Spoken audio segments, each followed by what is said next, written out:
Social media ඒ කියන්නේ සමාජ මාධ්‍ය.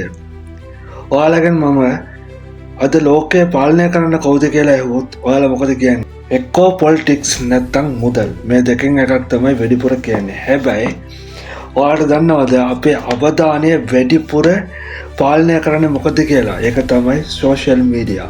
උදේ එස්සරිය ගමන් බලන්නේ ෆෝන් එක. ආයිමත් රැට නිින්ද යනකොටත් බලන්නේ අන්තිම වතාවට ෆෝන් එක.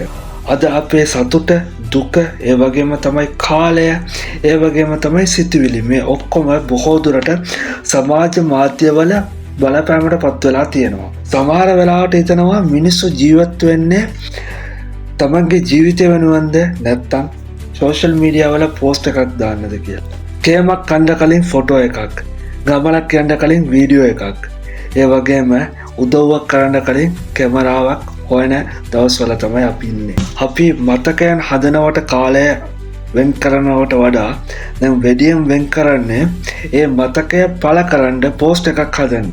හැබැයි සමාජ මාධ්‍ය නරකයි කියලා කියන්නත් බෑ. ඒකෙන් ව්‍යාපාරයක් දියුණු කරන්න පුළුවන්. අධ්‍යාපනයක් ලබන්න පුළුවන්. හොඳ පණිවිඩයක් සමාජගත කරන්න පුළුවන්. තමන්ගේ දක්ෂතා ලෝකයට පෙන්වන්නත් පුළුවන්.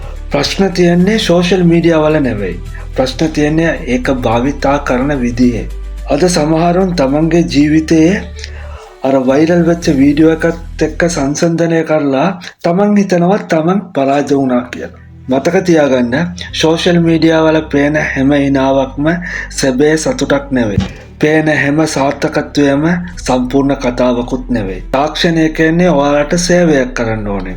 ඒකට වහලක් නම් වෙන්න එපා. ජීවිතේ ලස්සන මතකයන් තිරය ඇතුලේ නෙවෙයි තියෙන්නේ.